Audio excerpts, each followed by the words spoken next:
What's up, visionaries? Welcome back to my channel. And if you're new here, welcome. And today I'm going to sit down with the most awarded recipient for Butch Queen Face as of 2023 at the Alpha Omega Anarchy Ball, the icon, overall mother, exotic Miyake Mugler. We're going to talk about his experience, the concepts, his mindset throughout this whole time, all the way up into winning the grand prize money. And obviously, I'm going to have to ask him what he's going to do with the money. So make sure you sit back, relax, and let's get to this interview. Thank you so much, the icon, overall mother, exotic Miyake Mugler, for coming onto the platform and just sharing your face, your beauty, your wisdom, charisma, uniqueness, nerve, and talent, babe. Thank you so much for coming on. Nadia, thank you Yes. so much for having me. Or Yes. Valerie. It's been, no, it's okay. We go We exotic and go back. Nadia, right? We go exotic and Nadia. I get it. I get it. And yes, it's going to be fun. It's going to be a good time. I cannot wait. Like I said, just keep it all you, authentic, and just the real deal. We want to see your experience and everything, right? So you ready? All right, I'm ready. You ready? And also, congratulations on winning the 11K, the most awarded Butch Queen Face as of 2023 right now. Congratulations, babe. That's awesome. And hmm you So looked funny. I haven't even really let it set in yet. really? Oh, But yeah, it's still kind of like coming at me. But I'm like, oh wow, like this really is a thing. Like, it is, but it's amazing. It's well deserved. And yeah, congratulations. But let's get into these questions. When the categories were put out, did you immediately think you were walking? absolutely not. Okay. I initially did not want to walk. I think the $10,000 category in Atlanta was just such a bittersweet experience, more bitter than sweet. It took a lot of time and preparation to, get ready for that category. And it was such a letdown. We were all very hurt and devastated because we didn't imagine that anything like that would happen, that, the category would be sabotaged. And that was actually my retirement from Ballroom, from walking. Mm, Uh, and so I felt like, I was going to give it one big shot. This is going to be it. And this is going to be, it was sentimental for me. And for it to end the way it did, it really kind of put a damper on me wanting to walk again. mm. I never put that much effort, or well, not effort, but I never put that much behind a category. But it was my exit. So I wanted it to be meaningful, and I wanted it to be a everlasting moment. And so no, when the category first came out, I was like, nah, I'm good. Right, right. And you just were just like, who pumped you up to go out there and do it? Well, honestly, I didn't decide to walk until 2 weeks before the ball. Okay. Yeah, I had kept my foot down, and I was my kids. I said, you know what? I've done enough. I've done a lot in this scene and with this category. I think it's time for my kids to get out there and to shine, and the other Bush Queen faces, the younger generation. This is the time for them to go out there and play and have a great time. And so that's what I wanted it to be. And then I learned maybe 2 weeks, 2 weeks before that, a lot of my kids were not walking. They can, they couldn't put things together. It was, they got in their head about the category. And this happens often when there's a big, large category Yes, talk about with that that, amount of please. cash. Talk about that. Yeah. Yes. People get their heads and they get freaked out with the idea of, this could happen or that could happen, or it may be shade, or people may get chopped for no reason, because a lot of the politics start coming out when that much cash is on the line. And so a lot of people get cold feet. And I didn't think that, a lot of my kids would, but they did. And some of them had other personal things going on. So I understood. My founder, David, came to me and was like, exotic, like the kids are not walking. We expected this person hit the floor, that person hit the floor. They're not coming through. Like, what are we going to do about this? And I was like, I don't know what you got. I'm not walking. So it is what it is. Like, Right. and I was disappointed. It was that moment of disappointment. And then I had a prospect who I was grooming to walk that category. Mm. And so I said, I'm going to put all my energy into my prospect, and we're going to get this going. And he came to rehearsal every day. We really bonded a lot, in getting him ready for this category. And then one day he sent me a video of a runway show from Instagram. Mm. I clicked on the video and I saw this lady who had this very wicked gold effect on. I actually posted it on my page. It was the inspiration. And so when I saw the video, I just immediately had a vision that Mm-hmm. just popped into my head of this entire look being in red and me in it walking into the ball as then, that being my entrance. It was everything that I probably, that the category called for. And I locked in and I was like, oh my gosh, why did I just have to have this vision? This is crazy. I said I wasn't going to walk. I'm not going to walk. And I went to sleep and that vision came to me again. And so the next day I sent the video to David. I was like, Pop, look at this. And he saw it. He called me and he said, B, you mean to, he said, Exotic, you got to do this. And I was like, Pop, I said I wasn't going to walk. He's like, you got to do it.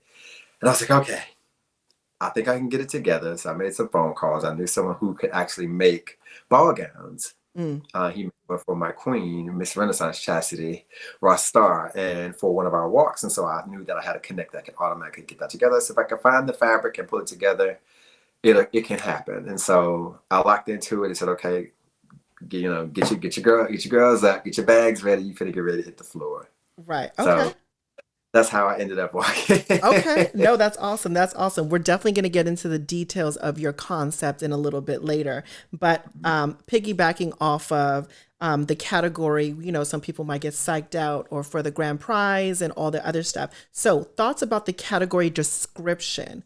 Did you wish did you wish that production was included for this grand prize? Honestly, I was happy that the production wasn't included. Yeah. Sometimes it makes it more exciting and fun when someone doesn't have to sit through a long, drawn-out production. So many different things could go wrong, and I think that made me feel a little bit safer. Yes. Opposed to when it was in Atlanta. I had so many compartments. Like I had a big lift in the background ready to have me lifted up 20 feet in the air. And then come to find out, the battery was dead when I got ready to go and get it venue the next day. I was like, oh, this would have been so sabotaged. Like I would have been stuck at the top and wouldn't able to be able to come down. So I was happy that all of those different compartments were not incorporated this time. It was just really come in, break the room up from the entrance. I knew that with that being said, everything had to go into the look because first impression in this category is the lasting one. Yes. This can make or break who wins and who doesn't. So that was fun for me. I love that. And I also have a thing for an entrance. That has just always been my thing. You have to know how to enter a room. And so it definitely wasn't a category for everybody. So I knew that there were only some people that could really break through. Yes, 100%. It's so right. Y'all caught that. But I caught that. I know. Description of the category. Did you like it or did you want it to be, or do you think for that amount of money they needed to do more?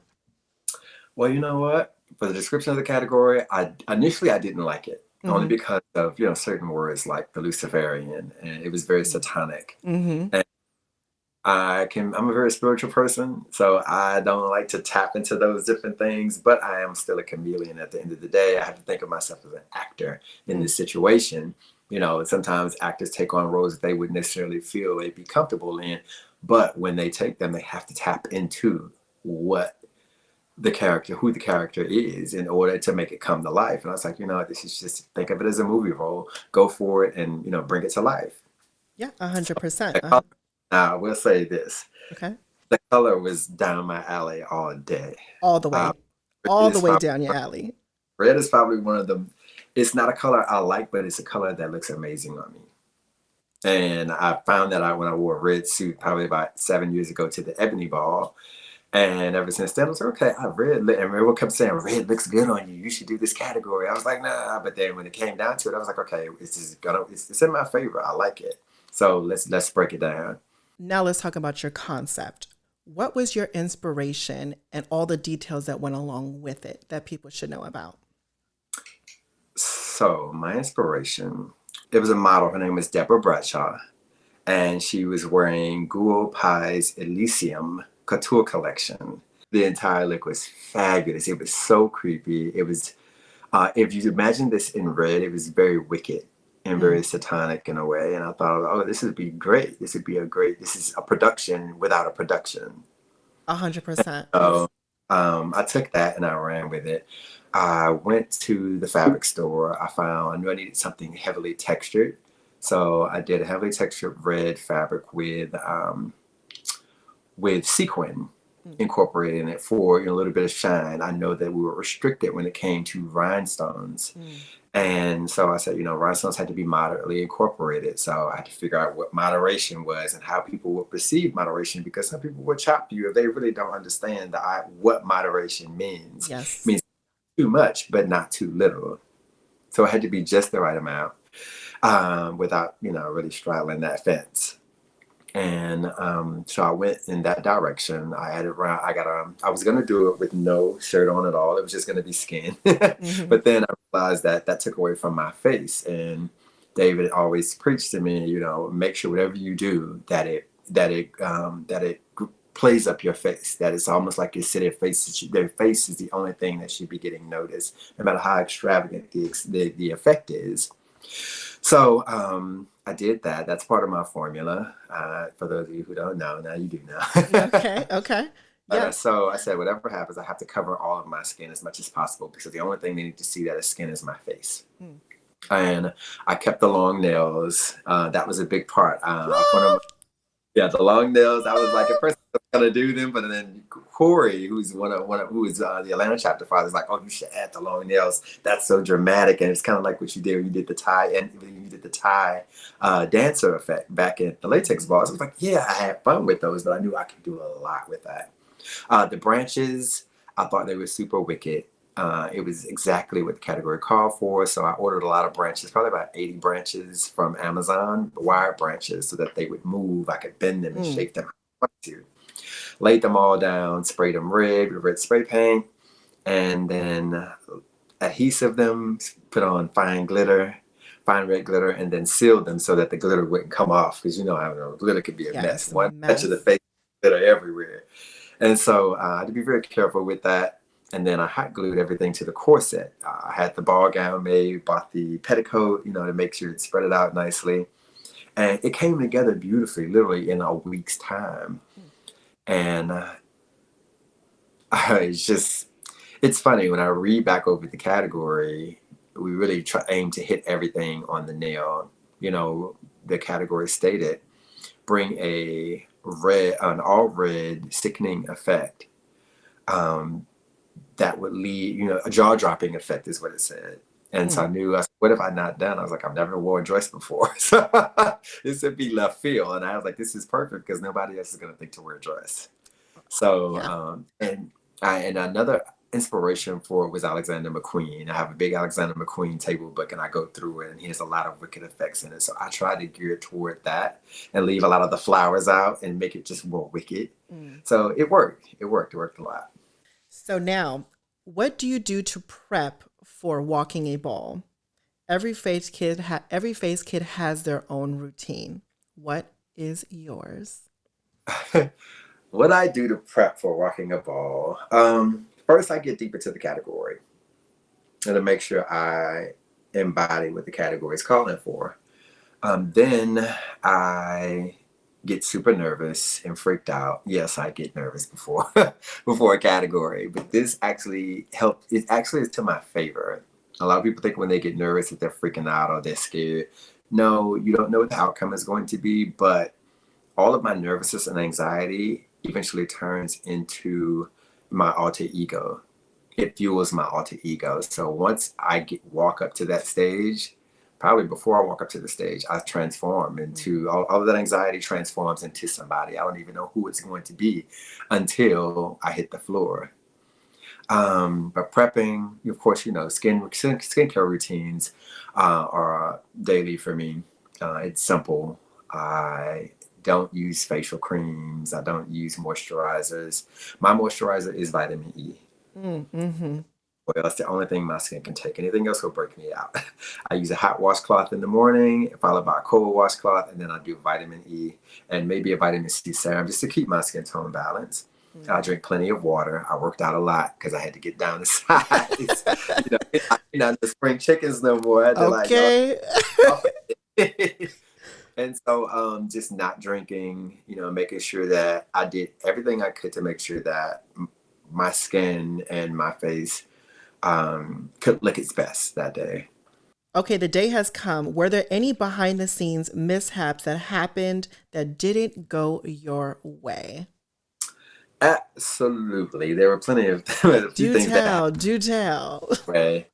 Uh, so I had actually two turtlenecks made. I Mm, had one that didn't have stones on it. Well, both of them didn't have stones on it, but one was made better than the other. mm. The zipper was buckled in the back of the one that I actually wore, but I had to find a way to try to pin it down so the buckling wouldn't be as visible because I'm all about perfection when it comes to my effects.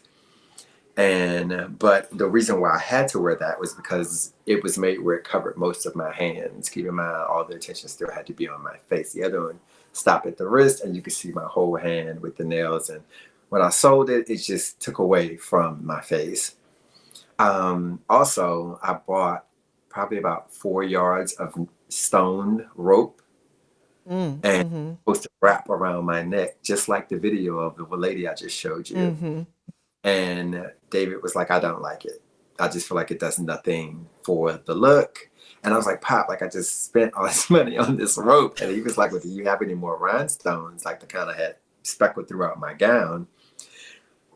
And I said, yes. And he said, well, we're going to have to pop them all out of the gold holders, and we're going to have other gold backings, and we're going to have you have enough to cover the entire neck piece. I had just enough, and I literally ran out around the back. So if you saw where it kind of spread it out in the back, Oh, wow. but it was just enough. I had never tried my full effect on until I put it on at the ball in the bathroom. Shut that. Are you serious? I'm dead ass.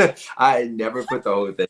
I didn't know if the corset was gonna hold up. I just knew once they tied it on, I didn't even know what was gonna happen. Had never seen the full look until I looked in the mirror in the bathroom after David tied the corset on. Also, I realized that at the last minute my corset had, the holes you lace Mm-hmm. through in the back of the corset. One side of the corset, all the holes were completely closed, Oh my and God. on the other side, the holes were open. They had the manufacturer had made pulled the fabric over the Over the holes, holes. and so I had to break a branch piece off one of my wire branches and tie it to the ribbon and poke a hole through the fabric and lace it up through there. And David was doing this for maybe about 20 minutes, and I was sweating bullets. Everything was just running. I was like, oh my God, give me bad fans. I was like, this is going crazy. And but yeah, it really did all come together. Also, the fabric underneath my dress, which is the lining, was white. And so I had to cut it at the last minute up because people were getting chopped left and right. So luckily I had a pair of scissors. And so we're in the back cutting underneath to try to make sure no white was showing. But yeah, that was a little bit of what happened on the way.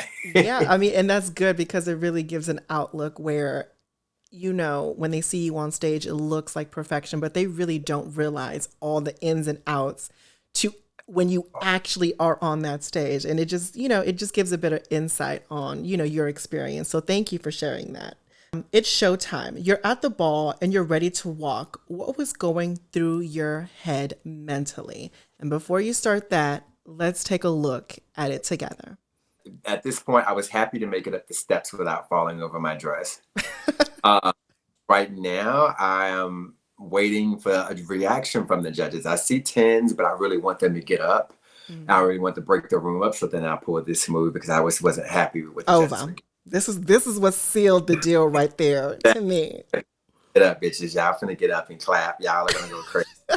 This is when I realized the branches could actually be bent down because I was planning to take the corset off to battle. So I Mm. didn't expect the whole pull push down and it stay down. And when I realized that, I was able to sell it with the corset still on. So I was like, okay, I'm not taking this off. Mm. David literally was at the back of the runway with scissors, ready to come cut it off. That Right now, I'm happy. I felt good that the judges had received me well. The crowd had received me well. And so, yeah, we kept the corset on. It was time to get busy. okay. Were you nervous when you were still on the runway? Were you thinking like what's about to happen is about your ensemble? Like, were you scared about anything happening with that? Like, No, once I made it to the top step and I realized I didn't trip coming up the steps, it was game on. I didn't think about anything negative. I was not nervous. My nervousness went out the door. I was completely calm. do you also click out? I do. I clicked out this Yeah. fall. Hmm. It was hard to come out of it. I felt almost possessed in a way. Yeah, it is like that. And if you, Notice it, and I yeah, just you want to notice know, the if you back and the walk front in, way. you I know, you click out. never came out of character. I was almost stuck, literally until the dress came off. Yeah. Any face kids in particular you were interested in battling? That's a good question. I was interested in battling Christian. Hmm. Um, like I love Christian. Like he's always been a beautiful face kid to me.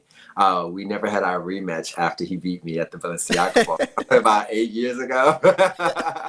But before then, I had battled him. I had beat him quite a bit because he was much younger then, and then he got me right when it really counted. I was like, oh, you know, it was cute. It was fun. So I was hoping I would get a chance to battle him, but it didn't happen. But I still enjoyed the fact of seeing him out there in his element. I knew I would, well, of course, Emery, he's a longtime rival, Hmm. um, which I think he's one of the only people I can say has been a rival for me, where we've gone back and forth. Yeah. And who else did I want to battle? I wanted to battle Whitney, but he was on the panel. Yeah. People, of course, people tell you, "Oh, Whitney's walking, Whitney's walking." They say all these types of things online. I was like, you got scared if you're gonna battle Whitney, because Whitney ain't no easy way. Like I've seen the Yeah. videos, Yeah. and that's some serious sellage you have to be able to master in order to get past him. So, Hmm. but aside from that, yeah, I thought Jason was probably gonna walk. Mm. Because we always play this game and we're like, oh, I'm walking. I'm walking, right? And I'd be like, I'm not walking. And then I pop out at the runway and he won't be there. Right. He's on the panel. I'm like, That's how Jason do it though. You know what he gives. oh, yeah. So it was fun. I enjoyed it. But yeah, and shout outs to Whitney. Love you, Whitney. Oh, I gotta love Whitney. Yeah. What would be some advice for face kids when on the stage and selling it? Advice for face kids when you're on the stage and selling it: don't do the sour lemon face. Hmm. It's really turn off. I find it's a turn off for judges, or maybe it's just me when I'm judging. I hate to see, That, you know what I'm saying. right there, what you just did, that right there, it just be so irky to me. I'm like, Because if you got it, you got you it. don't have to force it. You already got cheekbones. You don't have to show. You don't have to force it. They're there. Also, be confident. Hmm. Find that inner confidence, because once you hit the stage, that is not the time to be trying to find it. Find it before you get on the stage. Um, Face is an attitude category, and I think people forget that. Even when they have the confidence, they lack the attitude.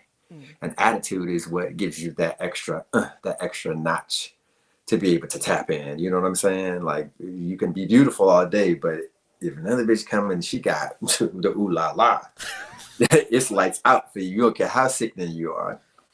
So also attitude is very important. Also polish your looks.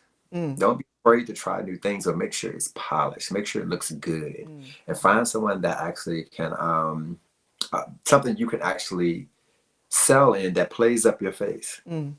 Don't get so caught up in the look that when the judges see you, all they see is the look. They don't see your face. Mm. So there's a fine line between that. When it comes to selling also,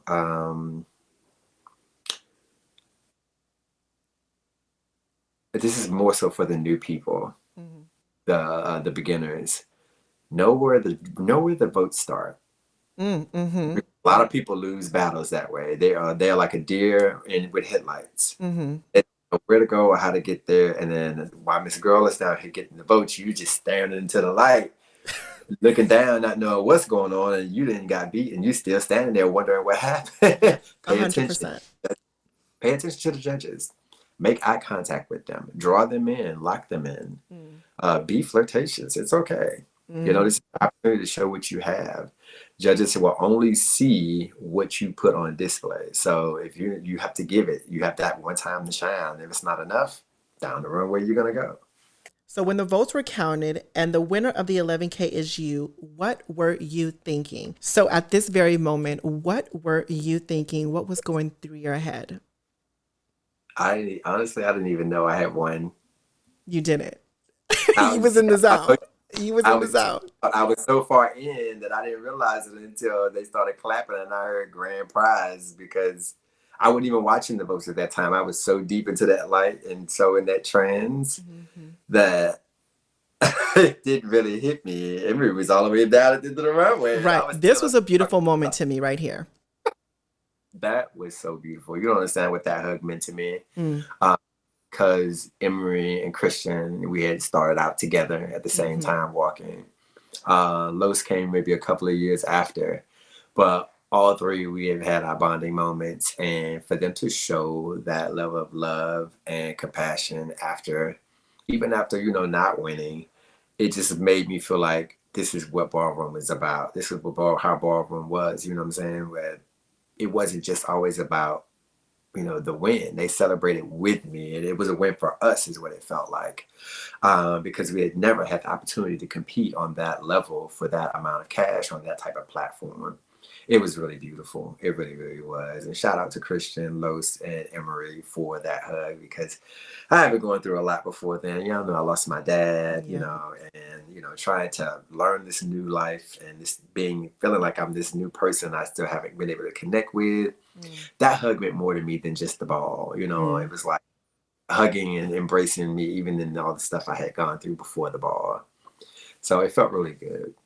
Yeah, yeah, yeah. And my condolences go out to you with Thank you, that. thank you. And you're just an amazing person, and it shines, it radiates from you. So that's amazing. And finally, lastly, of course, I'm gonna have to ask you, everyone wants to know, you winning the 11K, what are you going to do with the money? Well, I paid off a credit card bill that I need to pay off. Okay. Right. I need to pay it off because I'm getting ready to buy a house. So I have to make sure everything gets, taken care of and finances are all in the right order. Okay.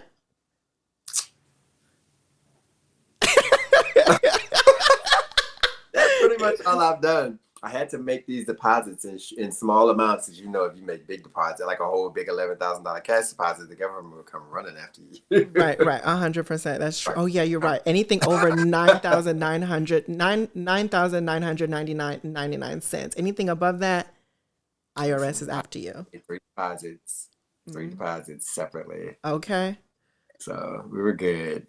But no, I really enjoyed this interview so much. I've been watching. I haven't had a chance to get up here yet. Right, right, right. Okay. Well, Uh, yeah. I mean, again, thank you so much for hanging out, sharing your experience, your lead up to the ball, and actually your thought process and your concepts and how you managed to do the whole thing. And obviously, again, congratulations on winning the Thank you. $11,000 for Butch Queen Face, the most awarded grand prize winning participant in ballroom history. That is big. That is huge. Thank you. Thank That is you. huge. Again, thank you so much, Exotic, for coming on. I totally appreciate it. But thank you, Miss Valerie. I appreciate it. Thank you for having me. It's Of so course. good to see your beautiful face Oh, again. thank you, babe. Thank you. Again, Yeah. we're going to have to do another one. Mother's Day is coming around. I need to ask you some ballroom mother questions. Okay. So, I did it for Father's Day for last year, and I'm going to do it for Mother's Day for this year. So, I'm going to have a whole bunch of mothers coming on my platform and doing that. And yeah, and give your little insight on what it is for a Butch Queen mother, for a house, right? So, Yeah. There's not many of us, so. exactly. But again, thank you so much, babe, for coming on. I truly do appreciate it. And may your house and may you continue to flourish and many positive blessings, love, light going your way. Thank you so much. Same to you, beautiful. Oh, Mwah. mwah. Bye, babe. Okay, you guys, so that is the end of my interview with the icon overall mother, exotic Miyake Mugler. Let me know what you guys think about this interview down in the comment section below. All of his social medias are going to be listed down in the description, so make sure you guys check that out. And please give this video a thumbs up, hit that subscribe button and that notification bell so you know exactly when I upload. And I upload every single day. And stay tuned in for some more ballroom content onto my channel, because I know that you guys have been loving to see that. And all of my social medias, my website, Patreon, and P.O. Box are going to be listed down in the description as well. So make sure you guys check that out. And like always, visionaries, life is your vision. It is whatever you make it, as long as you make it freaking fabulous. Until the next one. Bye.